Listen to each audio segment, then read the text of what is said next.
നമസ്കാരം. ഇന്ന് നമ്മളൊരു ചെറിയ സീനറി വരയ്ക്കുകയാണ്. ഈ സീനറി എന്ന് പറയുമ്പോൾ എനിക്ക് പറയാനുള്ളത് ഒരു സീരിയസ് ആയ സീനറി ഒന്നും അല്ല. മറിച്ച് നിങ്ങൾക്ക് പെർസ്പെക്റ്റീവ് പഠിക്കാനും നമ്മുടെ ലൈറ്റ് ആൻഡ് ഷെയ്ഡൊക്കെ അടയാളപ്പെടുത്താനുമുള്ള ഒരു മാർഗം. അപ്പോൾ ഇത് പഠിക്കുന്നതിലൂടെ നമുക്ക് കുറച്ചുകൂടെയൊക്കെ ഒരു അറിവ് കിട്ടും. എങ്ങനെയാണ് ദൂരെ ഉള്ള ഒന്നിനെ വരയ്ക്കുക, അടുത്തുള്ള മറ്റൊന്നിനെ വരയ്ക്കുക എന്നുള്ളത്. നോക്കുക, ഞാൻ ദൂരെ ഒരു വീട്, ഇത് നമ്മൾ എപ്പോഴും വരയ്ക്കുന്നൊരു വീടാണ്. വളരെ സിമ്പിളാണ്, ഒരു കുടില് പോലെ. അപ്പം ഇങ്ങനൊരു കാര്യം വരയ്ക്കുമ്പോൾ നമ്മൾ ആദ്യം എന്ത് ചെയ്യണം? ഇതൊക്കെ എവിടെ വേണമെന്ന് നമ്മളൊന്ന് അടയാളപ്പെടുത്തണം.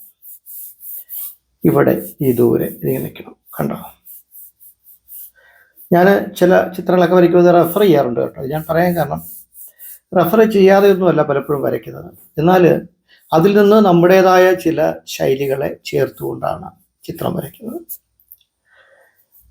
എല്ലാവർക്കും ഒരു സംശയം, മിക്കവരും പറയുന്നതാണ് എനിക്ക് നന്നായിട്ട് ചിത്രം വരയ്ക്കാൻ അറിയാം, പക്ഷെ നോക്കിയേ വരയ്ക്കും. നമ്മളതിന് പറഞ്ഞത് രാജാ രവിവർമ്മ പോലും ഒരു മോഡലിനെ വെച്ചാണ് അനാട്ടമി ചെയ്തത്, അല്ലെങ്കിൽ ഫിഗർ ഡ്രോയിങ് ഒക്കെ ചെയ്തത്, പെയിൻറ്റിങ് ചെയ്തത്. അതുകൊണ്ട് പ്രകൃതിയിലുള്ള ഓരോന്നിനും നമ്മൾ കണ്ടു തീർക്കാൻ എത്രയോ കാലം എടുക്കുമല്ലേ. അപ്പോൾ ഒരുപാട് ജീവജാലങ്ങളുള്ള, ഒരുപാട് വസ്തുക്കളുള്ള ഒക്കെയും പ്രപഞ്ചത്തിൽ തന്നെയാണ്. അപ്പോൾ അതിനെ ഒന്ന് നോക്കി നമ്മുടെ മായക്കാഴ്ചകളെയൊക്കെ എടുക്കുകയും മനോഹരമായിട്ട് ചിത്രീകരിക്കുകയും ചെയ്യാൻ പറ്റണം. നമ്മൾ പ്രപഞ്ചത്തിൽ നിന്നുകൊണ്ടാണ് ചെയ്യേണ്ടത്. അപ്പോൾ നോക്കി വരയ്ക്കുന്ന ഒരു തെറ്റൊന്നുമല്ല. പിന്നീട് അതിലൊരു ആവിഷ്കാരം ഉണ്ടാവണമെന്ന് മാത്രം. എങ്ങനെയാണ് ആവിഷ്കാരം ഉണ്ടാകുമെന്ന് വെച്ചാൽ, കാണുന്നത് അതുപോലെ തന്നെ വരയ്ക്കാതിരിക്കുക. ഒരു സംഗീതം ചിട്ടപ്പെടുത്തുമ്പോൾ, അല്ലെങ്കിൽ നമ്മളിവിടെ കേൾക്കുന്ന എല്ലാ സിനിമാ ഗാനങ്ങളും ഒക്കെ സംഗീതത്തിൽ നിന്ന് തന്നെയാണല്ലോ ഉറവ പൊട്ടിയതല്ലേ. പ്രത്യേകിച്ച് ചില രാഗങ്ങളെ എടുത്തിട്ട് ആ രാഗങ്ങളിൽ നിന്നാണ് ഈ ട്യൂൺ ഉണ്ടാക്കുന്നത്. അപ്പോൾ ഈ രാഗങ്ങളെ അതേപടി പകർത്തിയാണല്ല, പല രാഗങ്ങളെ മിക്സ് ചെയ്ത് അതിൻ്റെ ഭാവങ്ങളെ എടുത്ത് ഒക്കെയാണ് എന്ന് പറയുന്ന പോലെ നമുക്ക് ചിത്രത്തിനെ സ്വീകരിക്കാൻ ഇവിടെ ഒരുപാട് മോഡലുകളുണ്ട്. സംഗീതത്തിൽ എങ്ങനെയാണോ രാഗങ്ങളെ എടുക്കുന്നത്, അതുപോലെ നമുക്ക് കാഴ്ചകൾ എടുക്കാം അല്ലേ. ആ കാഴ്ചകളിൽ നിന്ന് നമുക്കിഷ്ടമുള്ള രീതിയിലേക്ക് അതിനെ മാറ്റി മനോഹരമാക്കുക എന്നുള്ളതാണ് ചിത്രകാരൻ്റെ ധർമ്മം. നമ്മൾ പലപ്പോഴും ചിത്രകലയോടൊപ്പം ഒരു ജീവനകല അതിനെ കൂടി പറയാറുണ്ട്. എന്തെന്നാൽ നമ്മൾ വരയ്ക്കുന്നതൊക്കെ ഹൃദയം കൊണ്ടാവണമെന്ന് നമുക്കൊരു ശാഠ്യമുണ്ട്. അതിൻ്റേത് മാത്രമാവാം. അപ്പോൾ നമുക്ക് എന്ത് പറ്റുമെന്ന് വെച്ചാൽ, നമ്മുടെ മനസ്സിലേക്ക് ആ ചിത്രങ്ങൾക്ക് ഒരു ജീവനുള്ളതായിട്ട്, അല്ലെങ്കിൽ അത് വളരെ തെളിഞ്ഞു നിൽക്കുന്നതായിട്ട് നമ്മുടെ മനസ്സിലേക്ക് തന്നെ വരികയും അത് നമ്മൾ അത് പ്രകടിപ്പിക്കുകയും ചെയ്യും. വരകളിലൂടെ സാധ്യമാക്കുകയും ചെയ്യും. ഏതെങ്കിലും ഒരു സന്ദേശം പോലെ ഒരു ചിത്രം വരച്ചാൽ അത് കാണുന്നവരുടെ ഉള്ളിലും ആ സന്ദേശം തെളിയുമെന്നുള്ളതാണ്. നമ്മൾ ചിത്രം മാത്രമല്ല, ഈ പ്രകൃതിയിലുള്ള സകലതിനെയും തൊട്ടെടുക്കുകയാണ് വേണ്ടത് അല്ലേ. തൊട്ടറിയണം. ഈ തൊടുക എന്ന് വെച്ചാൽ വിരലുകൊണ്ട് തൊടുക എന്നല്ല, ഹൃദയം കൊണ്ട് തൊടണം, മനസ്സുകൊണ്ട് തൊടണം, ചിന്തകൾ കൊണ്ട് അവരെ തൊടണം. അപ്പോൾ കാട് കയറിപ്പോകാതെ ഈ നിമിഷങ്ങളിൽ നിൽക്കാൻ നമ്മുടെ ചിന്തകൾക്കാവും. അങ്ങനെ ചെയ്യണം. ഇങ്ങനെ പറഞ്ഞുകൊണ്ട് ഞാൻ ഒരാളത് ഇവിടെ ഈ വഴിയിലേക്ക് ഇറങ്ങി നിൽക്കുകയാണ്. മുണ്ടക്കിനെ മടക്കി കുത്തി. ഞാനൊരു റെഫറൻസ് ഇട്ടു, പക്ഷെ അതിൽ ഇദ്ദേഹമൊന്നുമില്ല, പക്ഷെ ഞാനതിനെ വരയ്ക്കുകയാണ്. ആ വഴി ഇങ്ങനെയാണ് പോകുന്നത്, ഇത്ര മാത്രം ഈ വഴി. ഇവിടെ വേണമെങ്കിൽ ഒരു മരത്തിലൊരു പശ്ചാത്തലം, ചില ഫ്രെയിമുകൾ നമ്മൾ അങ്ങനെയാണ് ചെയ്യേണ്ടത്.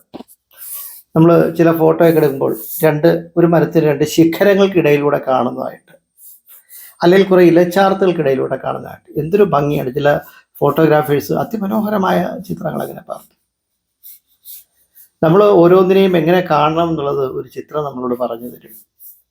ഒരു കഴിവുള്ള ഫോട്ടോഗ്രാഫറും ചിത്രകാരനും ഒക്കെ നമ്മളോട് പറഞ്ഞു തരും എങ്ങനെയാണ് മനോഹരമായി കാണേണ്ടതെന്ന്. പിന്നീട് നമ്മൾ ഈ വരയ്ക്കുന്ന അതുപോലെ തന്നെയാണ് നമ്മൾ പലതിനെയും കാണാനും ശ്രമിക്കുന്നത്. അപ്പോഴാണ് നമുക്ക് മറ്റാരും കാണാനാവാത്ത സൗന്ദര്യം ചിത്രകാരന് മാത്രം കാണാനാവുന്നത്. ഇതൊക്കെ വളരെ സത്യമാണ് കേട്ടോ. ഞാൻ കാണുന്നത് മറ്റൊരാൾ കാണുന്ന പോലെ ആവില്ല എന്ന് എനിക്ക് പലപ്പോഴും തോന്നിയിട്ടുണ്ട്. പലർക്കും സൗന്ദര്യം അവർ പറയുന്ന അളവുകോലുകൾ വെച്ച് പറയുമ്പോൾ ഞാൻ സൗന്ദര്യം കാണുന്നത് അങ്ങനെയൊന്നുമല്ല. അങ്ങനെ നമുക്ക് പലതിനെയും നമ്മുടെ വീക്ഷണങ്ങളിൽ നിന്നുകൊണ്ട് വ്യത്യസ്തമായിട്ട് കണ്ട് ആസ്വദിക്കാനാവണം. ഏതൊന്നിലും ആസ്വദിക്കാൻ പാകത്തിന് എന്തെങ്കിലുമൊക്കെ ഉണ്ടാവും. നമ്മൾ കൂർത്ത മുറുത്ത ശിലകളെ ഒന്ന് തട്ടി ഉണർത്തുമ്പോൾ, ഒരു ശില്പിയുടെ വിരൽ തൊടുമ്പോൾ അതിൽ നിന്ന് വേണ്ടാത്തതൊക്കെ പോയിട്ട് അതിമനോഹരമായ ഒരു സാലഭഞ്ജിക നമ്മിലേക്ക് ഇങ്ങനെ നടനമാടി വരുമല്ലേ എന്ന് പറയുന്ന പോലെ, പ്രപഞ്ചത്തിൻ്റെ ഭാവങ്ങളെ പ്രണയപൂർവ്വം കാണാനായാൽ ഞാൻ ഉറപ്പു തരുന്നു നമ്മുടെ ആരുടെയും ജീവിതം വിരസമാവുകയില്ല.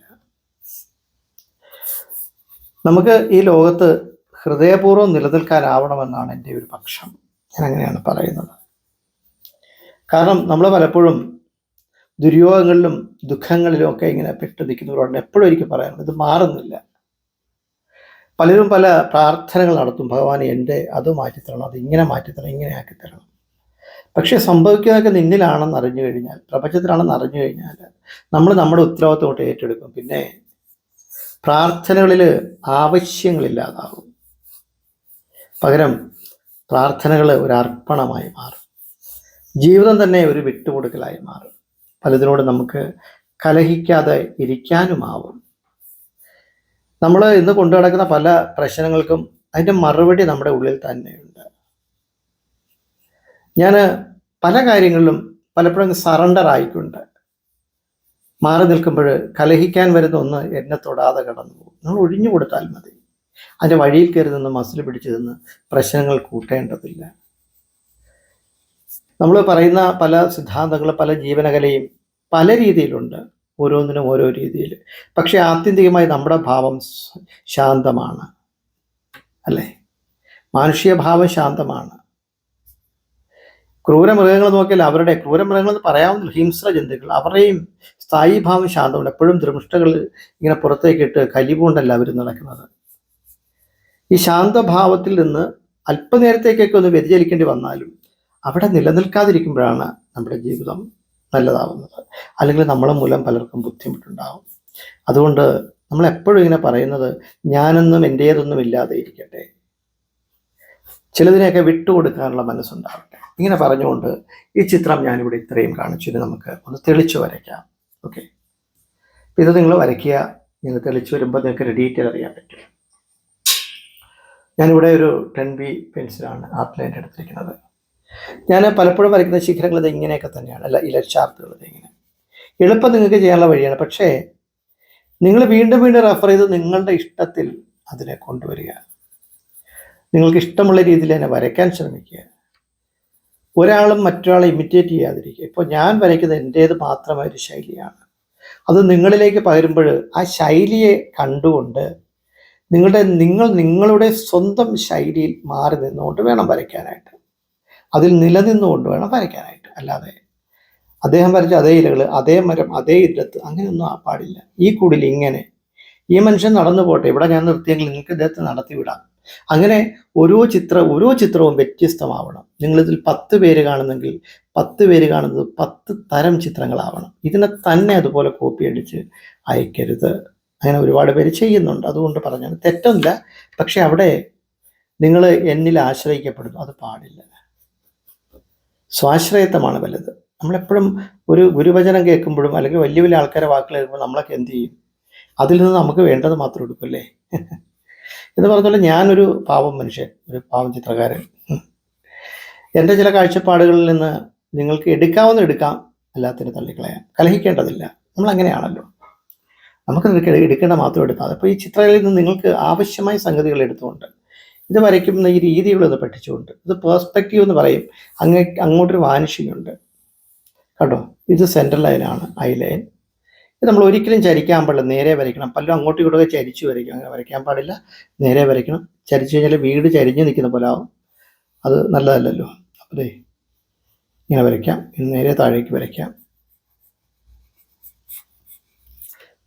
ഇത് ഏറ്റവും ലളിതമായിട്ട് വരയ്ക്കുന്നതാണ് കേട്ടോ. വലിയ ചിത്രകാരന്മാർ വന്നിട്ട് കുട്ടിച്ചിത്രമായിട്ടിരിക്കണമെന്ന് ചിന്തിച്ചേക്കരുത്. ഞാൻ തീരെ ചിത്രകലയോട് ഇഷ്ടമുള്ള, എന്നാൽ വരയ്ക്കാൻ ഇനിയും പഠിച്ചു വരുന്ന എൻ്റെ പ്രിയപ്പെട്ടവർക്ക് വേണ്ടി വരയ്ക്കുന്നതാണ്. അതുകൊണ്ട് ചെറിയ പാറകളൊക്കെ വഴി കിട്ടും. എൻ്റെ ഒരു ഹോബിയാണ് ഈ പാറകളൊക്കെ കാണുന്നത്. ഉരുളം പാറകളൊക്കെ എനിക്ക് വലിയ ഇഷ്ടമാണ്. അത് നമ്മൾ അറിയാം, നമ്മുടെ ചില ഇഷ്ടങ്ങൾ നമ്മുടെ ചിത്രത്തിലൊക്കെ വരും. അതുപോലെ പുഴ എനിക്ക് വലിയ ഇഷ്ടമാണ്, കാടിഷ്ടമാണ്. പുഴയേക്കാൾ എനിക്ക് കാടാണ് ഇഷ്ടം. കാരണം കാട്ടിലേക്ക് കയറി ചെല്ലാം, പുഴയിലോട്ട് അധികം ഇറങ്ങി ചെല്ലാൻ പറ്റില്ല. പുഴയെ ദൂരെ നിന്ന് കാണുന്ന ഭംഗി അല്ലേ. കേട്ടോ, ഇവിടെ ഞാൻ ഒരാളെ വരച്ചു. ഇതൊരു ഡീറ്റെയിലിംഗ് കൊടുക്കില്ല, പക്ഷെ ഞാനിവിടെ മുടിയുടെ ഭാഗത്തൊരു ചെറിയ ഷെയ്ഡ് കൊടുത്തു. ഇവിടെ ഒരു അടയാളപ്പെടുത്തൽ മാത്രം കൊടുത്തു. ഇവിടെ ഒരു കറുപ്പ് കൊടുത്തു. കണ്ടോ, ഒട്ടും ഡീറ്റെയിൽ വേണ്ട. അല്ലെങ്കിൽ അദ്ദേഹം ഇങ്ങനെ വരും നമ്മുടെ അടുത്തോട്ട്, ദൂരെ നിൽക്കുന്നതുകൊണ്ട് അത് മതി.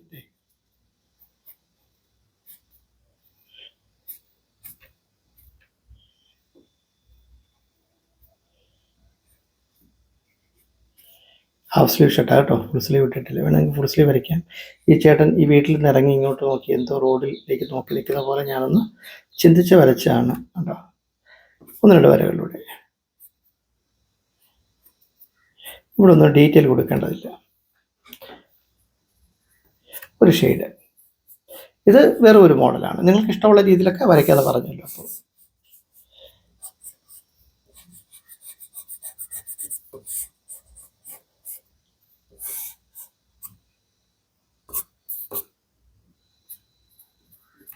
ഒരു ചെറിയ നാട്ടുവഴിയാണ്. ഇപ്പം ഈ ഫ്രെയിം ഇവിടെ നിറയാൻ വേണ്ടിയിട്ടാണ് ഞാൻ ഈ മരത്തിൻ്റെ ശിഖരം ഇവിടെ വരച്ചത്. എപ്പോഴും നോക്കാം, മുകളിലേക്ക് ചെല്ലുന്തോറും ചെറുതായി വരണം. ചില കുട്ടികളും അല്ലെങ്കിൽ മുതിർന്നവരൊക്കെ വരയ്ക്കുമ്പോൾ ശ്രദ്ധിക്കാതെ പോലും ഇവിടെ വണ്ണം കുറച്ച് മുകളിൽ വണ്ണം കൂട്ടി വരയ്ക്കും. മരത്തിൻ്റെ ചില്ല ഒടിഞ്ഞ് താഴെ പോകും. അതൊക്കെ അപകടമാണ്. അപ്പോഴും മരം അങ്ങനെയാണല്ലോ, നേർത്ത് വരും മുകളിലോട്ട് ചെല്ലുന്നവർ, നമ്മുടെ മുടി ഇഴകൾ പോലെ. സത്യം പറയാൻ ചെറിയ ചെറിയ കാര്യങ്ങളിൽ പോലും നമ്മളിങ്ങനെ പ്രകൃതി ഒന്ന് ശ്രദ്ധിച്ചു കഴിഞ്ഞാലുണ്ടല്ലോ, നമുക്ക് ഈ ഇരിക്കുന്നിടത്ത് നിന്ന് പ്രകൃതിയെ ആസ്വദിക്കാനാവും, ദൂരേക്കെങ്ങും പോവേണ്ടതില്ല. കേട്ടോ, ഇനി ഞാൻ ആ ഷെയ്ഡ് കുറഞ്ഞ പെൻസിലുകൊണ്ട് മാത്രം ഒന്ന് വരയ്ക്കുകയാണ്. പ്രത്യേകിച്ച് കാര്യമൊന്നുമില്ല, ഇങ്ങനെ വരയ്ക്കുന്നതേ ഉള്ളൂ.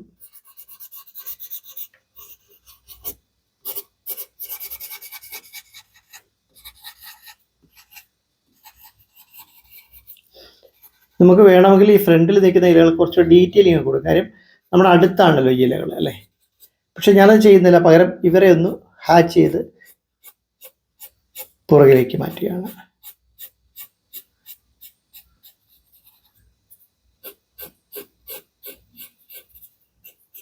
എന്ന് ഒരിടത്ത് പോലും ഞാൻ പോസ് ചെയ്തിട്ടില്ല, ഇറേസ് ചെയ്യാൻ പോലും മാറ്റിയിട്ടില്ല.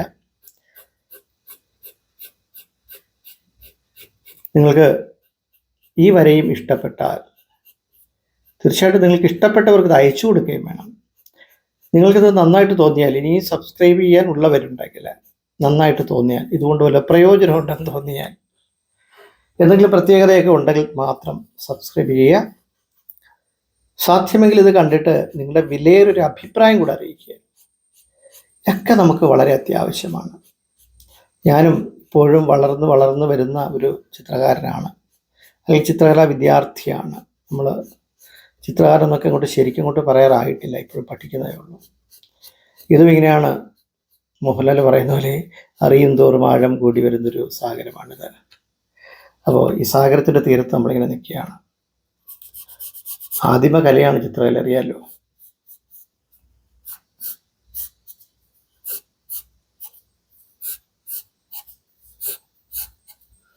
അതുപോലെ ഒരു പ്രഖ്യാപനം കൂടെ നടത്തുന്നു. വളരെ അടുത്തൊരു ദിവസം നമ്മുടെ ഒരു ലൈവ് പ്രോഗ്രാം, അതായത് നമ്മൾ ഒന്നിച്ചിരുന്ന് വരയ്ക്കുന്നത്, ഒരു 1.5 മണിക്കൂർ ആണ്. ഏതെങ്കിലും ഒരു ഞായറാഴ്ചയാണ് നമ്മൾ തിരഞ്ഞെടുക്കുക. ഉച്ച കഴിഞ്ഞുള്ള സമയമായിരിക്കും. ഞാൻ കഴിഞ്ഞ ദിവസം പറഞ്ഞിട്ട് വലുതായിട്ട് ആരും കണ്ടിട്ട് അവർ പ്രതികരിച്ചിട്ടില്ല. ഒരാളുള്ളെങ്കിൽ നമ്മൾ നടത്തും. താല്പര്യമുള്ളവർ ഇപ്പോഴേ ഒന്ന് പറയുക, അല്ലെങ്കിൽ നോട്ട് ചെയ്ത് വെക്കുക. പിന്നീട് ഞാൻ അതിൻ്റെ ഒരു ബ്രോഷർ പോലെ ഇറക്കും. നമ്മുടെ വീഡിയോയ്ക്കൊപ്പം അത് കാണിക്കാം, ആ ഡേറ്റ് പറയാം.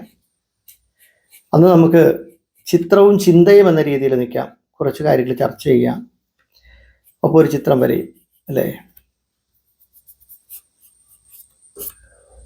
അങ്ങനെ ഇത്ര ഇവിടെ വരയ്ക്കുന്നുള്ളൂ. ഇവിടേക്ക് ഒരു ചെറിയ ലൈൻ ഇട്ട് കൊണ്ട് ഇങ്ങനെ മാറുകയാണ്.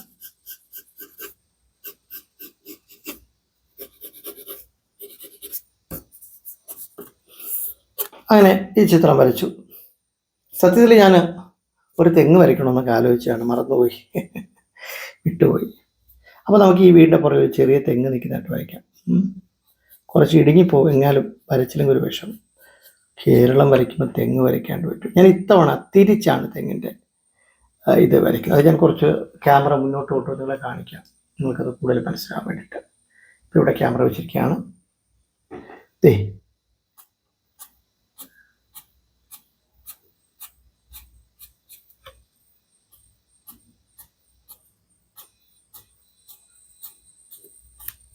ഇങ്ങനെ കണ്ടോ.